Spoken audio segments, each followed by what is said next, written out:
Hello everyone, thank you for joining me. It's good to have you with me. Today I've got an experience that you might not have heard just what I said then because I was scrolling the mouse. I've got an experience that was interesting to me when I first read it, but just needed a little bit of editing to make it flow a little bit better and make a little bit more sense. So that is what I've done. So hopefully it comes across okay and gives us a little bit more information as to what this other realm, this realm that seems to be so difficult to describe, is like. So this is Laura's experience. On the 18th of May 1970, my first son was born. I had my first spiritually transformative experience. I had serious medical complications after the birth that led to life-threatening hemorrhaging. I received several blood transfusions. This led to an out-of-body experience where I witnessed the birth of my son. Whilst out of my body, I also heard the doctor tell my husband the birth had complications, and he felt they could save the baby, but it was likely I was going to die.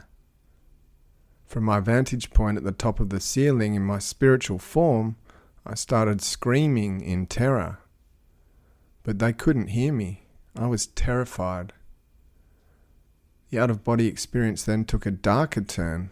I went on to witness my own funeral and burial. Then basically everything just went black. It took 3 days before I could actually communicate and consciously respond to my surroundings. This experience created an immense fear of death for me.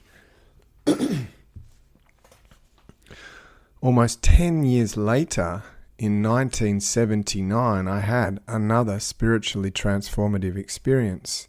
It occurred 9 days after delivering my fourth son this time. Again, I began hemorrhaging. My husband rushed me to the hospital where I received several more blood transfusions and surgery to stop the bleeding. I woke up in the recovery room feeling fine. With encouragement, my husband went back to work with a promise that he would return in a few hours and take me home. I dozed off, only to wake up as my father entered the room. He lived 90 miles away, and his visit was a happy surprise. He bent over to kiss me, and I felt a strange shudder run through my body. Then my teeth started to chatter, and I began to have uncontrolled spasms. I was burning up. My father went running from the room to get help. Medical personnel came running into the room. A plastic sheet was thrown over my body, and then someone started dumping buckets of ice on me. I felt every piece of ice as if it were a knife piercing my burning flesh. I was in great pain. Then my doctor appeared. I heard the nurses say, "I can't get a pulse. Her temperature is over 106 and her organs are shutting down." Suddenly, I could feel the hemorrhage again. I looked up at my doctor and said to him, "I'm bleeding internally." He replied, "No, you're not. You're just having an allergic reaction to the blood transfusions you received." I knew he had made a mistake, and the problem was internal bleeding.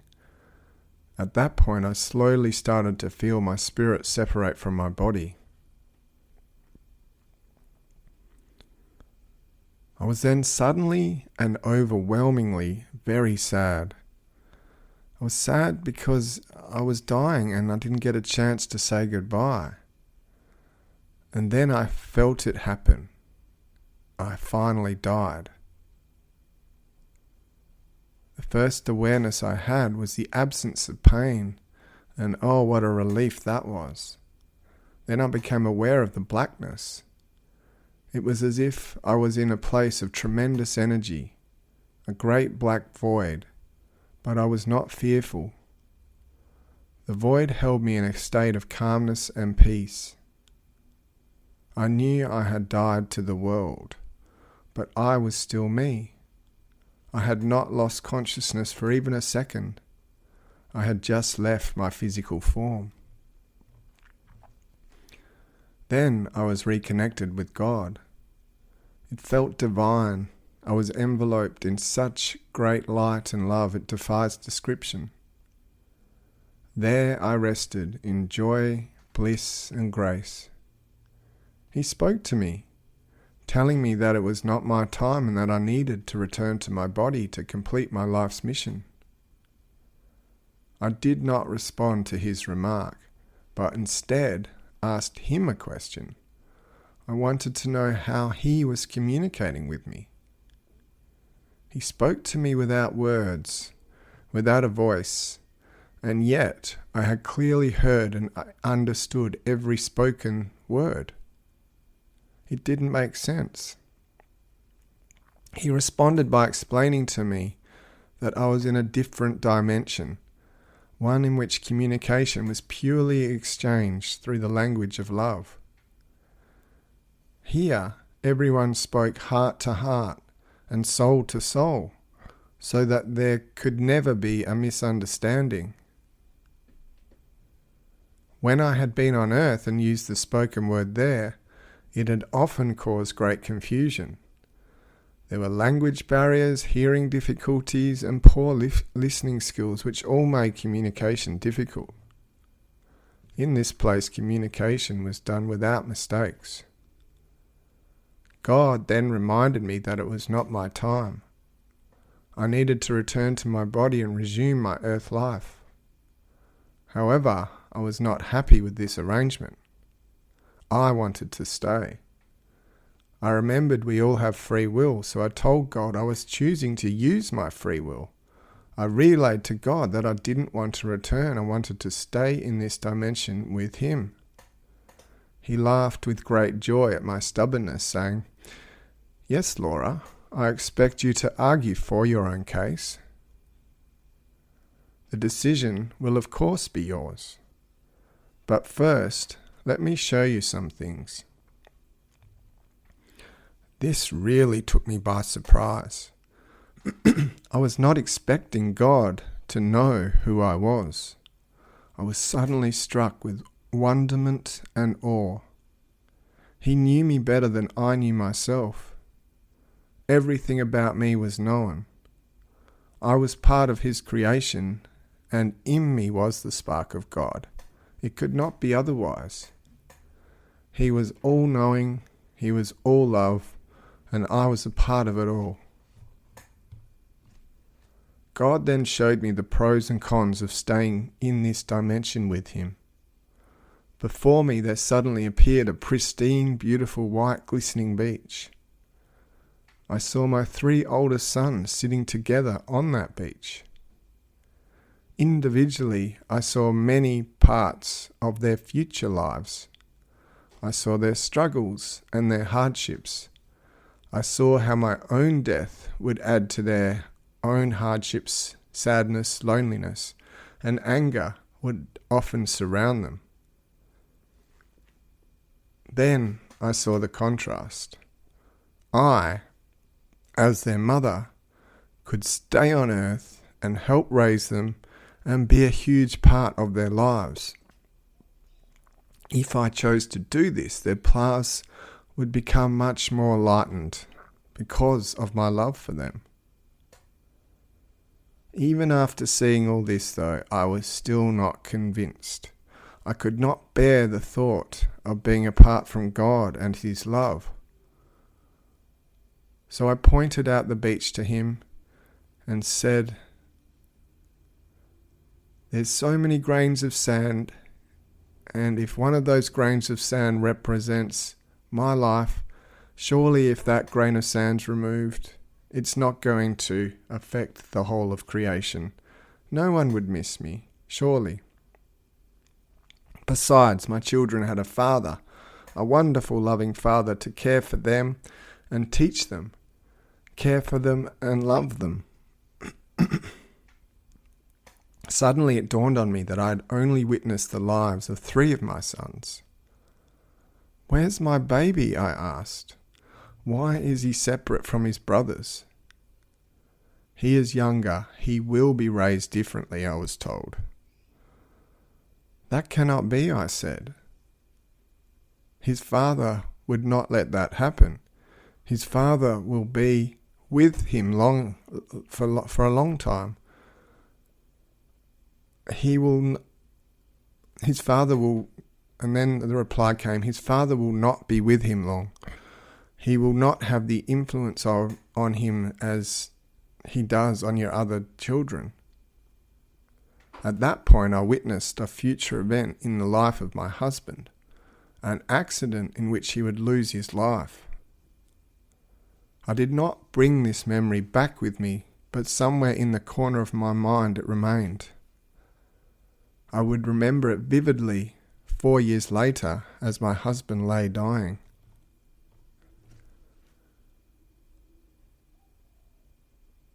And during this experience, there was still more for me to understand. I then became aware of hundreds, if not thousands, of my ancestors. I was aware of a light substance surrounding many of them. They really stood out. I felt tremendous love from them. "Notice," God said, "your ancestors, all these beings you can see, came together on your behalf to make you uniquely you." I realized in earth words God was referring to my DNA. He then explained why we were all here. He said, "You all wanted to go to earth to learn, to progress, and to contribute to creation." The focus then went back onto the baby I'd just given birth to. God said, "In all of creation, this child you have just given birth to chose you to be his mother, none other." God added, "Together, you both entered an agreement to fulfill those roles throughout each other's earthly existence before you even came to earth. You chose to be his mum, and he chose to be your son. This agreement is, and always has been, profoundly sacred, and should not be regarded lightly." Instantly, I felt an eagerness to return to earth, to my 4 sons, to my family, to the earthly life. However, before proceeding, my experience went to a whole new level.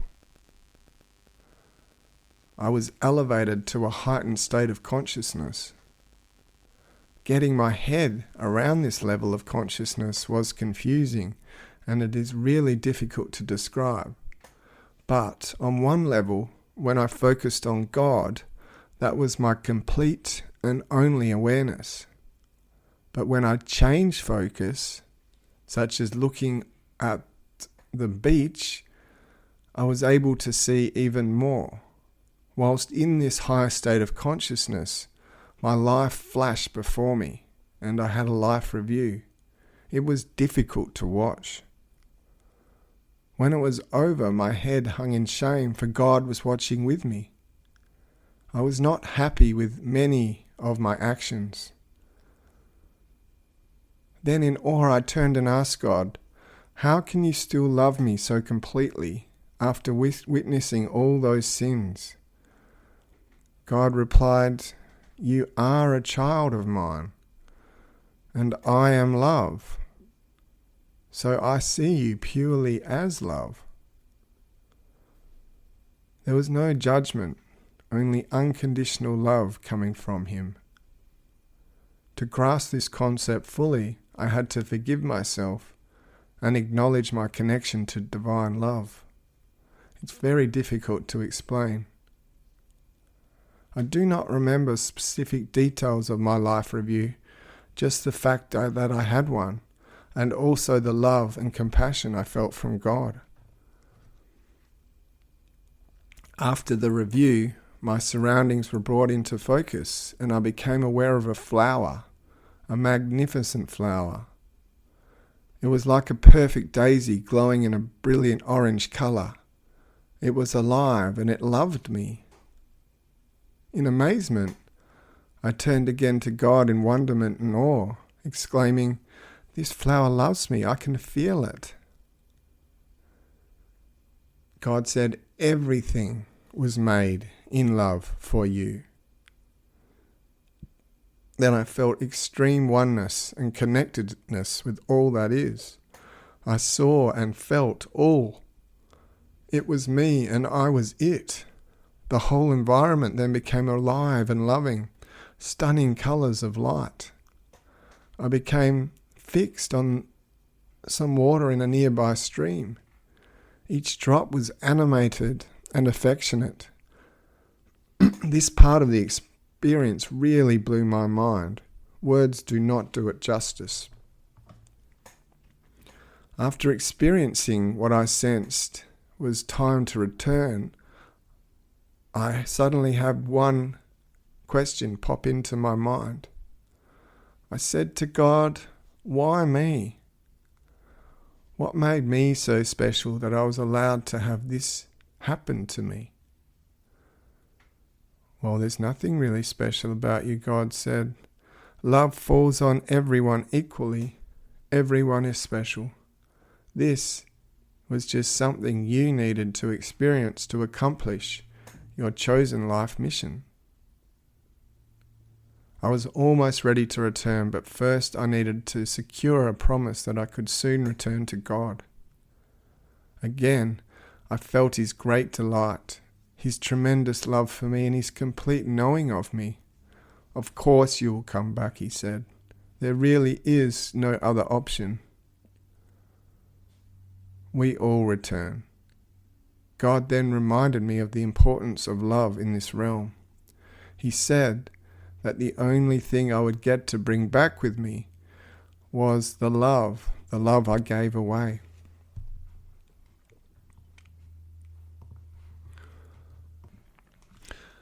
And that is the end of Laura's experience.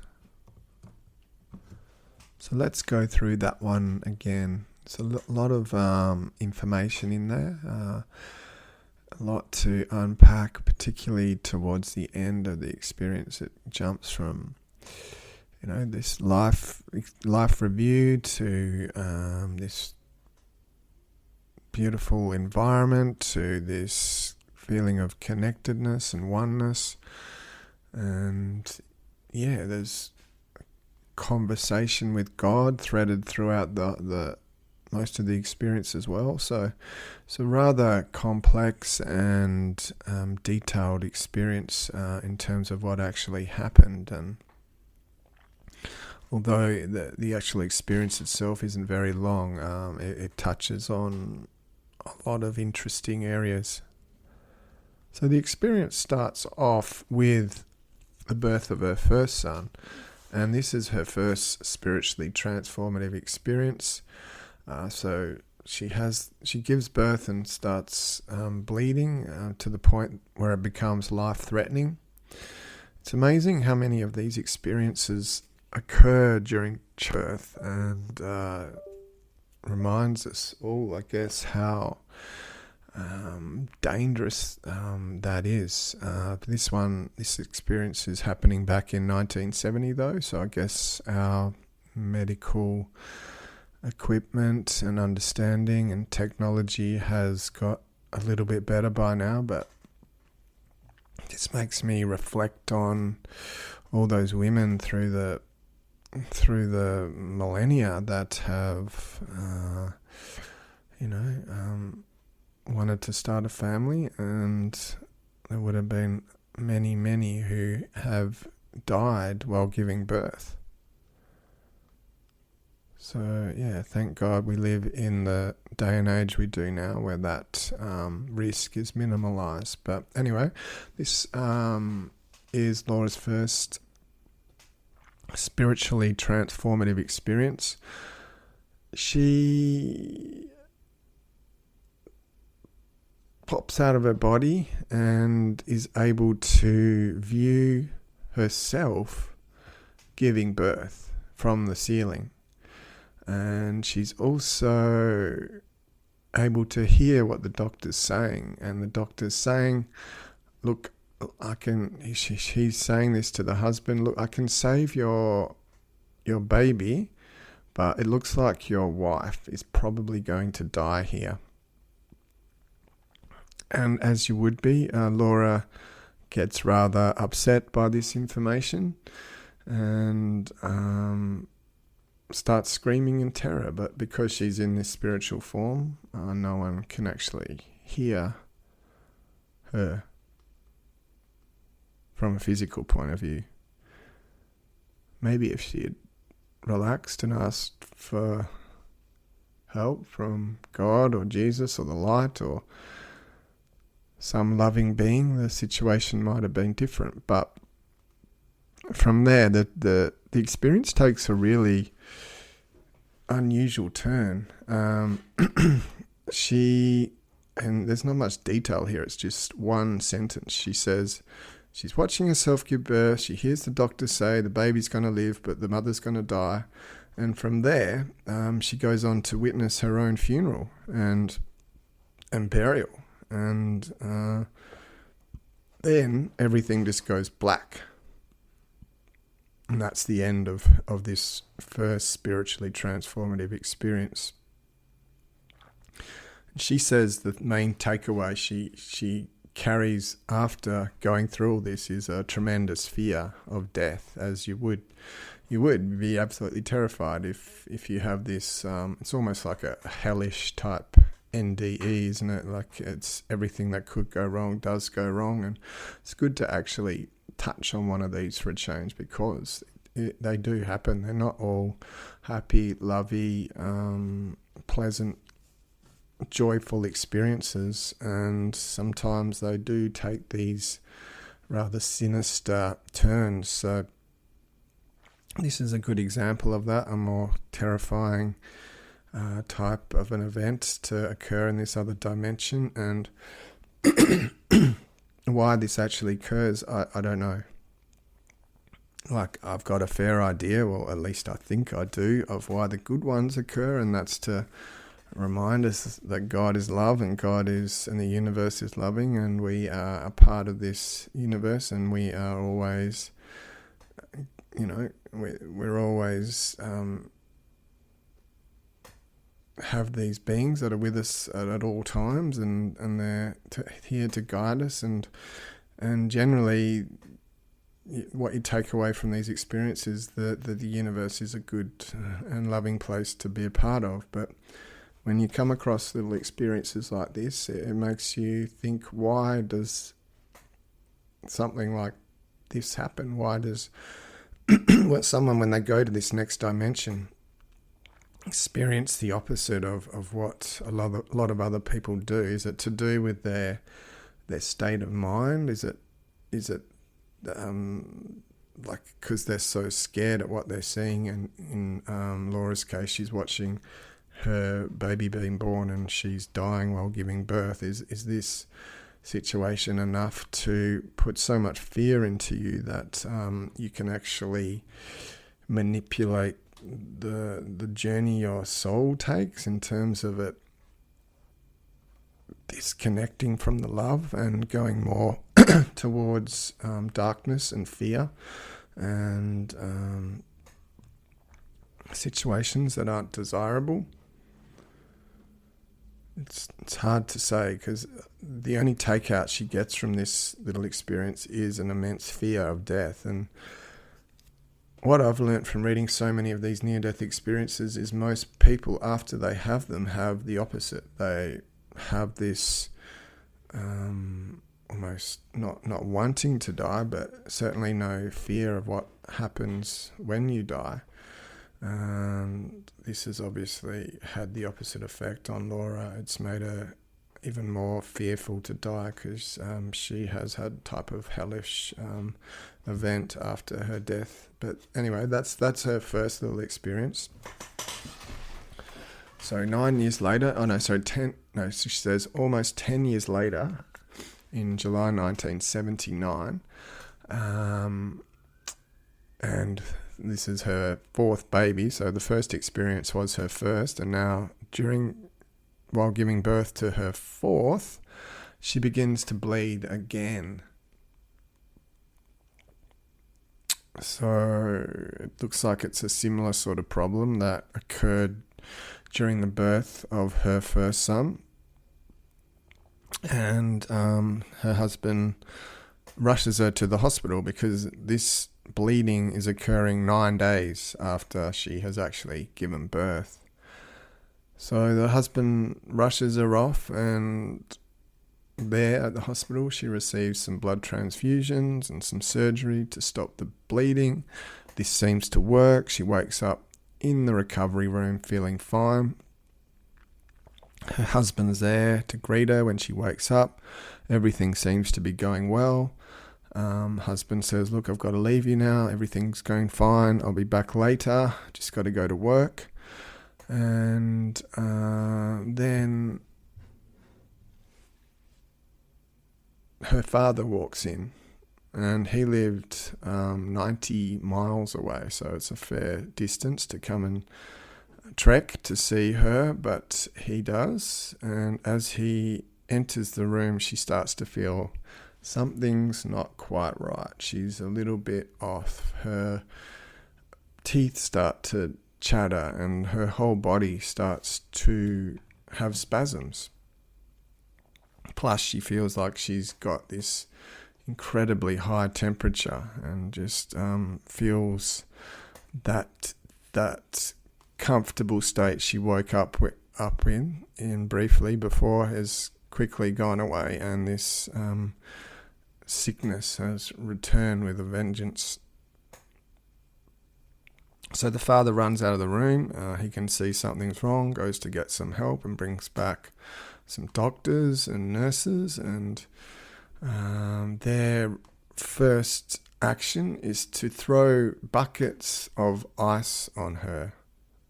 And this is a horrible feeling for Laura. She says that as each bit of ice is thrown on her body, it's like a knife piercing her flesh, and it just causes her even more pain. I don't think that would happen anymore. I don't think that would be the method to reduce someone's temperature, but I guess if it is as high as that, in her case it's over 106 degrees, there might be some extreme measures that medical professionals take, but I'm in my last year of a nursing degree and I've never heard of high levels of temperature being contained in such a way. It's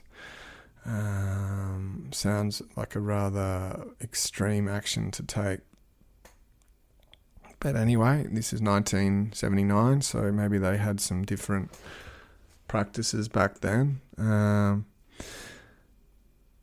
she hears the nurse say, I can't get a pulse, her temperature's extremely high, and her organs are starting to shut down.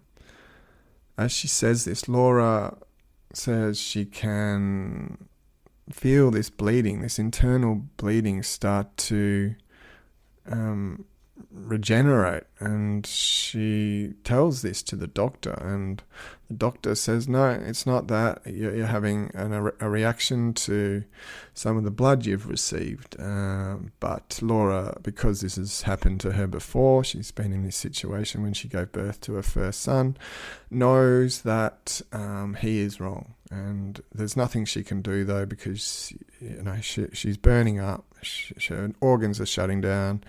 She feels like she's losing consciousness, and eventually she does start to feel her soul separate from her body.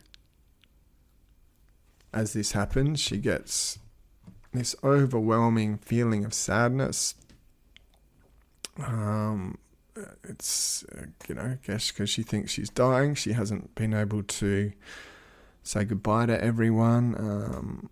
I guess most of us would be in a similar sort of state if we were in our last moments. It wouldn't be a time to be joyous, I would have thought, but after reading so many of these experiences, I can kind of counter that argument and say, well, yeah, it absolutely is a time to be joyous, because we get to say goodbye to the challenges and darkness and difficulties of life in this physical realm, and welcome this new dimension when we cross over. So although Laura feels sad, and it's probably just a natural human reaction to be dying, having read and researched so many of these experiences, there is a counter argument to that. And then she dies, and Laura then drifts into this next dimension, and this is the part that is, for me, the whole reason I do this podcast, this exploration of what death is like for people. For her, there's no tunnel, there's no bright white light. It is not an uncommon thing that happens to her. So for her, she goes into a void type situation, total blackness. She feels this darkness does have substance to it, though. It's not just empty of everything, dark space. It actually feels like there's a type of energy there. For her, this is not a scary place to be. She feels calm. She feels like she's at peace in this world. She realizes that she's no longer in her physical form, but she still feels like she is her. She's just moved from one dimension to the next, basically. So although she can't see anything or experience anything, she's just happy to be there. There's no panic. She's not wondering where she is. She's just feels like, or the way I'm reading it is, she's just accepting that she is in this new dimension and no longer in a physical body. She almost seems quite content to be free of it, and she feels pretty happy to continue to be herself while and not needing her body to experience that.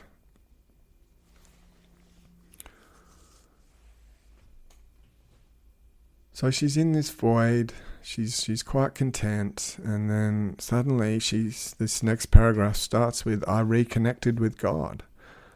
In her case, she feels 1 minute she's in this black void, and then suddenly she's just enveloped in such great light and love. It defies description.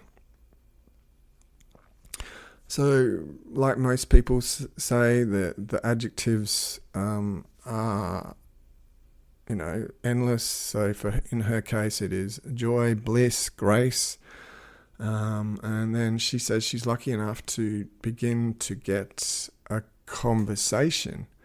So God says to her, "Look, it's time to go back. It's time to return to your body. You've got to go and finish what you started on earth." And she doesn't say anything to this remark. She seems to be fairly content in this new world, and going back to earth seems a long shot and something she doesn't want to do. And her first question, though, is not "where am I?" or "how did I get here?" or "who are you?" or what's going to happen to me, her first reaction is, how is this being, which she calls God, communicating with me? Because it seems like it is telepathic. There's no actual words being said. And yet everything is felt and understood very clearly. God says, look, you're in another dimension now, and we don't communicate in this place like you do on earth. Language here is conveyed through love and feelings and emotions, and it is a lot more precise than what you go through on earth, because on earth there's so many barriers to communication. There's, like Laura says, language barriers, there's hearing difficulties, there's poor listening skills, there's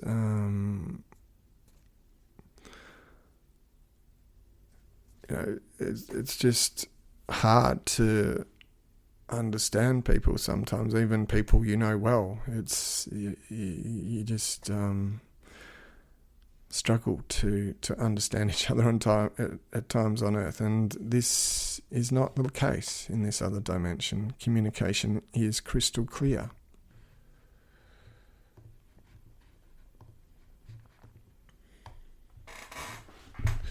So from there, God then reminds Laura that it is not her time and she needs to return to her body and resume her earth life.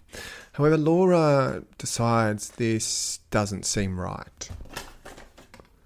She thinks that, look, I've got my own free will. No one can tell me what to do. I want to hang around in this environment. This dimension is much nicer than planet Earth. Why would I want to go back there? So she says, look, God, I appreciate your advice, but I would like to stay here. You gave me free will, and I am going to use my free will, and this is what my free will is, to remain in this dimension with her. So God thinks this is kind of funny. She says, yes, Laura, I expected you to be a little bit stubborn and to argue your case. And of course, you do have your own free will, and the decision is yours. If you want to stay, stay. If you want to go back to Earth, go back to Earth.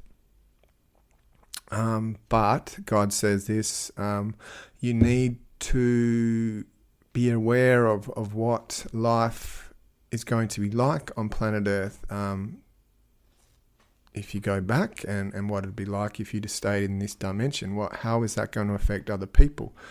So then God shows her the pros and cons. He shows Laura what life is like for her 3 sons growing up without her. She sees the good things and the bad things in their life. She sees the struggles, the hardships. She sees the loneliness, the sadness, and the anger that happens to them when she decides to stay in this heaven-like dimension. But God also shows her that when she does go back, the positive influence it has on her sons' lives. She's able to provide them with a source of love. However, even after seeing what life would be like for her children with and without her on this planet, she's still not convinced. She still feels this other dimension is where she should be. It's where she belongs. It's home. It's pleasant. She doesn't want to leave. She doesn't want to leave God's love.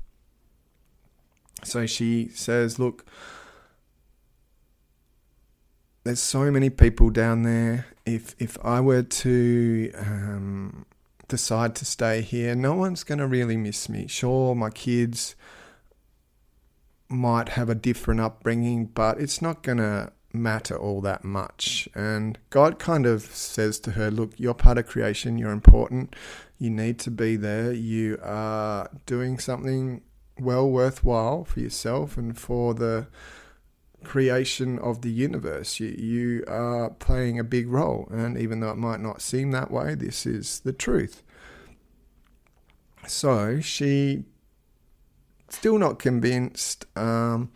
She says, look, my children have a wonderful father down there. he will take care of them, he will love them, he will get through this without me, and I'm staying. That's it. I don't want to go back. Like most people say when they get to this state, this other dimension, they're more than happy to hang around. They don't want to come back to this realm. And even like in Laura's case, when they have children and family, that are the usual draw cards to want to come back, sometimes that isn't even enough, which gives you an idea of what this other realm must be like. The peace, the serenity, the love that must be felt must be absolutely overwhelming, and enough to quite literally, in this case, want to move on from your own children. I don't have children, but obviously I have a mother, so I know that relationship is pretty intense, and to want to not so much just give it up, but to be willing to let that go speaks volumes, I think. But then she's thinking, hang on, why is God only showing me 3 of my sons? I've just given birth to my 4th, so I'm seeing all this future for the 3 older ones, but what about the younger one? And this is a little bit depressing to read, but Laura is then showing, well, this youngest one, he's not going to really have a similar life upbringing to your other children. And this is because the father won't be there to help raise him. And then she's showing this event in the future where the husband is actually killed in an accident. And she says that she doesn't remember exactly what happened when she comes back to this physical realm to her husband, but she somewhere deep in her mind, she still has some kind of recollection from being shown his death, because when it actually happens in the physical world, it's like she realizes that she's already witnessed this event, and somewhere in her mind it just flashes back to her, I guess a bit like deja vu or something like that. She just realizes that she has seen all this before, and when he dies, obviously that changes everything in terms of the children having absolutely no one at that point. So all her arguments are kind of being crossed out here. Like, she thinks she's in this other dimension, she can stay because there's the husband there to look after the kids. But then she's showing, look, he's going to die in the future, relatively near future. Then, that gives the children no one to help bring up the kids. And if this is happening in the near future, the baby she's just given born to is going to be very young and not have any immediate family to help raise him. Then God shows her something else. And I'm a little bit confused by this part of the experience. She shows Laura all the ancestors that have come before Laura and the lives they've lived, and God says that all these beings, all your ancestors, came together on your behalf to make you uniquely you. And all these souls have conspired to bring you the DNA that you currently enjoy. And for me, that is saying that, look, this body that we're all in now, it can be challenging and difficult to be a part of this experience at times, but there's thousands and thousands of generations that go back that have existed to get you to the point that you are at right now, to give you this experience that you're living. And whether or not that's all been planned by your soul group or your ancestors in the past. I don't know, but either way, it doesn't really matter, I guess.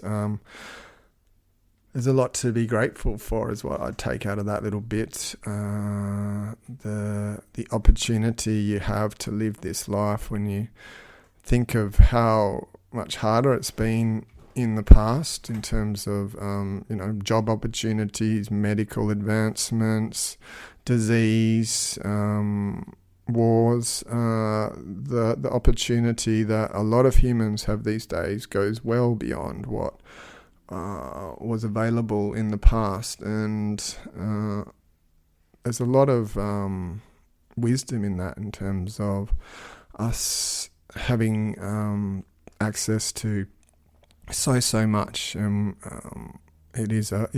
really is a golden age to be alive. I think a lot to be grateful for.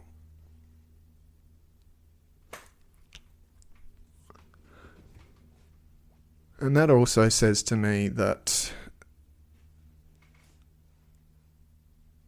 as challenging as life is, there's been so many people come before you who have gone through exactly the same thing. And it just, for me personally, when I read that, it makes me think your little problems, or, your big problems, whatever they are, just have all occurred before in different forms throughout the thousands of years that humans have been here, and what's happening to you is nothing new. It's been dealt with and experienced many times, and a lot of other people have gotten through these challenges, and therefore we should be able to soldier through this life as well, and like I just mentioned, try to be a bit more grateful for it and enjoy it as well. And then we jump around in this experience to a little bit of an explanation as to why we all are here. So God kind of links this to this ancestor story, saying, look, they came before you and they did the same thing. So this is why you're here as well, to learn, to progress, and to contribute to creation. So we hear this a fair bit in near-death experiences. This earth life we live is an opportunity for us to evolve, to grow as spiritual beings, and also gives us this opportunity to do what we want, to make something in this physical realm, to experience what that is like, to be in a dimension where you have to make decisions, where you have to get through challenges, where you can't hide away. You've got to face up and approach life with the way that works for you personally. You've got to find your own purpose. You've got to find your own drive and method to navigate this experience, because let's face it, there is no handbook. I mean, there's lots of self-help books out there, and I guess spiritual and religious teachings that give us some pointers as to how we progress through this lifetime. But at the end of the day, I guess you got to make your own mind up and choose which method is best for you, and that's not easy. There's no set handbook for everyone. We've all got our own different path to take, and everyone's journey is very unique. So yeah, although that seems kind of tough from a human point of view, that we just got to sort of be born and work it all out, it on the other hand, it is a gift, because we get to experience a place where life has to be lived to know exactly what it's like. It's I try to look at this from a soul's perspective when I think of the reasons why a person would want to come to Earth, and it's for all those reasons. It's to learn, it's to grow, it's to make decisions, it's to have real life consequences, and be forced to just learn to adapt in an environment that is challenging. There's a lot of darkness here, and you kind of have to learn as you go, and it is a big learning experience. I just look at my own life and see how I've had to grow through trial and error, and it's been a long, slow process, and slowly getting better at it. And that's the whole messed up thing about this life. You slowly get better at it and better at it and better at it, and then your body starts to break down, and then you've got other challenges, and then eventually you die anyway. So it can seem kind of pointless, but when you look at it from a soul's perspective, you can see the beauty and privilege it is to experience life as a human.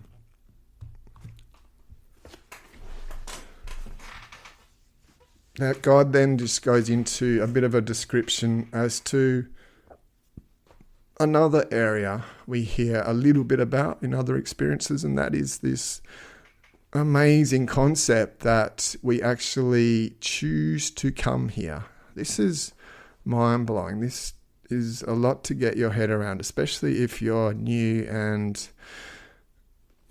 not a full bottle on what a near-death experience can actually tell us. So the first time I came across this, I was like, yeah, sure, that can't be right. How could I possibly choose the life I came into? Why would I choose the country I was born in? Why would I choose the parents I've had?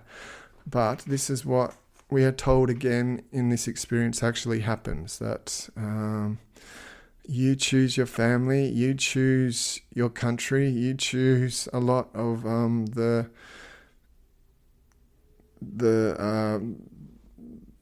major issues that are going to shape your life, the culture you're born into, all those sort of things. And when I am reminded of that, it makes me, it makes me question it. Like, why would someone be born into a war-torn country, or a country where the chances of living a long, healthy life like a lot of more developed countries do? Why would a soul choose to go into an even more challenging environment from a Western perspective anyway? Why would someone choose to make it even, from my point of view, even harder to enjoy life? But obviously, I'm looking at this from a white male perspective, and it's impossible for me to know what life is like for someone in another country, from another race, with less opportunities. And obviously, it looks harder from my point of view. But until you're actually there, living their life, then you don't know. I mean, there could be advantages that I can't see from my point of view that they enjoy. Like, they might have a more tight-knit community. They might have tighter family bonds, and the things that I take, I value as a Western male, like good education, good access to healthcare, aren't as important. But at the end of the day, I think we are all human beings, and we are slowly progressing towards an earth that is, it's not equal. It's a long way from equal yet, but that seems to be, or at least I hope it is, a planet where we understand we are one species, where we understand that a problem for one of us is a problem for all of us, that we understand the interconnected nature of not only our species but the whole planet. And as we get wiser as to those facts, I think we will start to see, I hope so anyway, some progression towards equality and a planet where we look after each other and not be so selfish and try to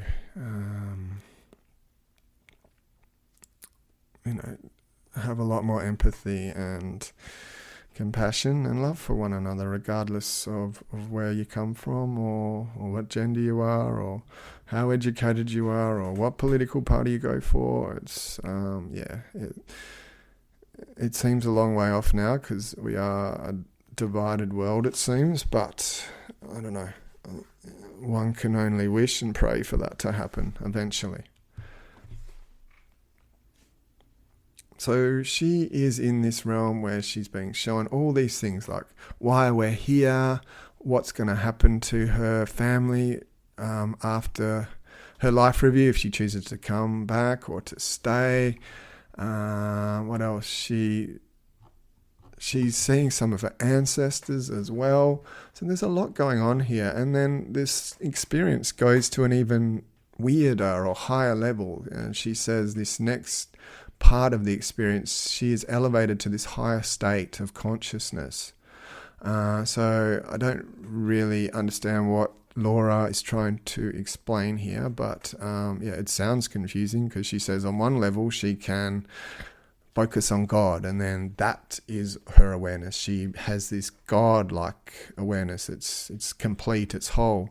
But then she says she can switch her focus and then start looking at other things like her sons or the beach or what her family's up to, and then her experience totally changes. So I guess when I read that again, she's sort of saying that she can be in two places at once, depending on where she puts her focus and attention to.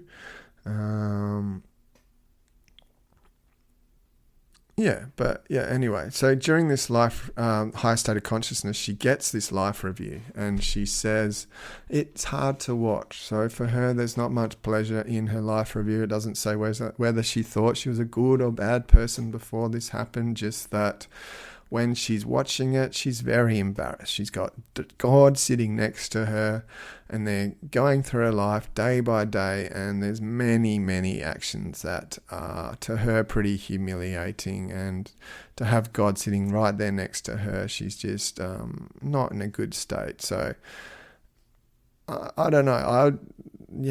But then she sort of realizes, she turns to God and says, how can you sit there and watch this with me and not get upset or angry? And God says, look, you're my child. You are made of the same stuff as I am, and I am made of love, and so are you. And I see you purely as love. I don't see your mistakes. I don't judge them. I only see love. And this is, I guess, a very hard concept for us to get our heads around. This concept of unconditional love, which is a major part of this other realm, is really hard for us. But I think it's a big lesson that we can all take from these near-death experiences is, how do we incorporate unconditional love more into our own reality? Is it even possible? Can you say you love someone even after they tell you you're a horrible person and they hate you? Is that feasible? Can it be done? Can it be done with authenticity, more importantly? Like, can you just choose that mindset of accepting the experience and accepting it's going to have moments of darkness and light, and to love both? Can you just put yourself into that state of loving whatever comes your way? So Laura's having a difficult time trying to grasp this concept, and I don't blame her. It sounds difficult for me too. But she says the key to to I guess loving yourself is forgiving yourself for the sins you make. I don't like that word. I don't like that word sin. It has obviously lots of negative connotations, but a sin, it sounds like you're making some grave error, whereas a sin, it's just a human error in my book. It's something, an opportunity for us to learn from. It's an action that brings you, I guess, negative internal experience. And for me, I'm trying hard to use those negative experiences as a mechanism for growth and evolution. So in the past, I would have heard that word sin and thought, oh yeah, that's bad. But nowadays, I look at it differently and look at it as a pointer to being more grateful for it, to accepting it, to not resisting it, not resisting those feelings that come when you've done something wrong or something bad happens, just accepting them, allowing them. Don't resent them, just embrace them with compassion and love. And theoretically, that is how you can better cope with your experience. That's what these experiences teach us anyway. So look, it's a hard thing to put into practice. I have a lot of trouble doing that myself. It's sometimes the fear and disgust at this life is overwhelming, and it is difficult to be faced with situations that bring those sort of emotions and look at them with gratitude, love and compassion. And for me, it is a work in progress, that's for sure.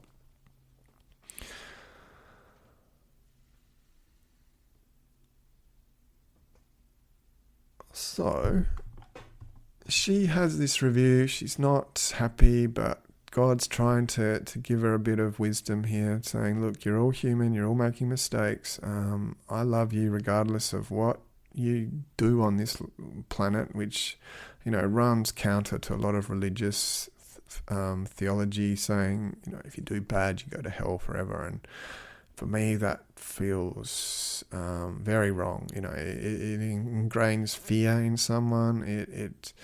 It pushes them in a certain direction that they might not even want to go. They don't get the opportunity to learn from mistakes. Fear is the opposite of God. It's the opposite of love. So for me, I can see why God's come in here and said, look, I love you regardless. You're not going to be punished for the actions you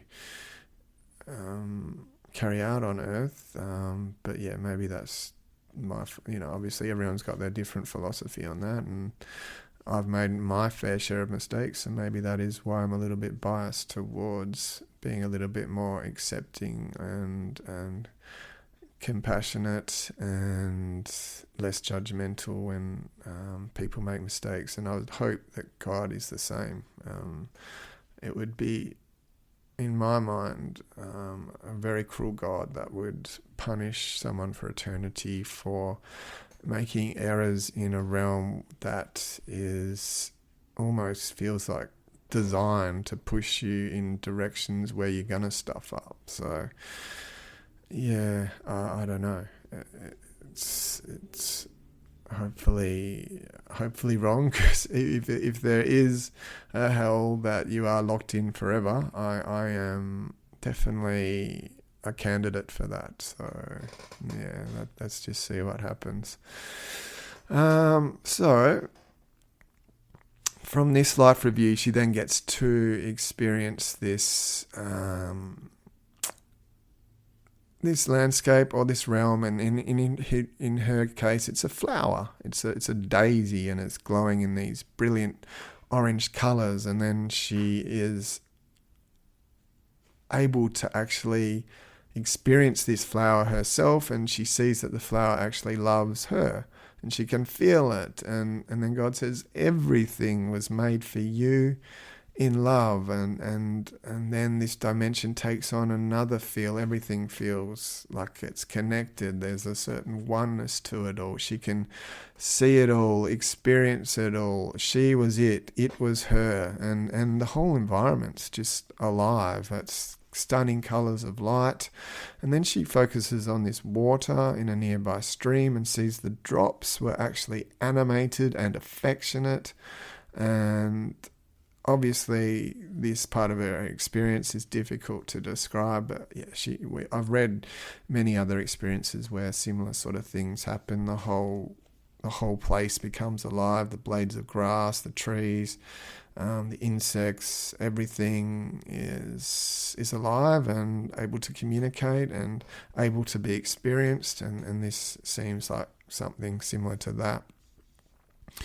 So she has this jaw-dropping, absolutely breathtaking experience going on multiple layers, and she says, why me, God? Like, why have I been so lucky to be able to experience this?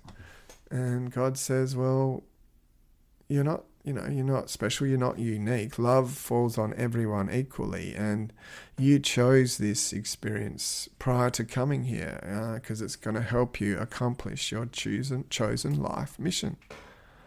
And with this information, she kind of feels this intuitive tug to come back to her body. And before she goes, she asks God one more question. She says, look, can you promise me that I will get to come back here one day and be with you? And God thinks this is hilarious. He says, yeah, of course you will. There's no other option.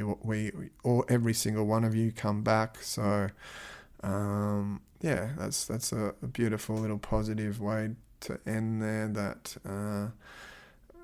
eventually we all get back to go and experience this other dimension of love with God. So yeah, what better way to finish off than to be reminded of such a wonderful fact. And hopefully that rings in your ears for the next week until we get to speak again. But in the meantime, I send you all my love, and hoping this experience gives you a bit of a pickup and detaches yourself a little bit from your dramas in this physical realm that we all are faced with and challenged by on a daily basis. So sending you love, and talk to you next week. Goodbye.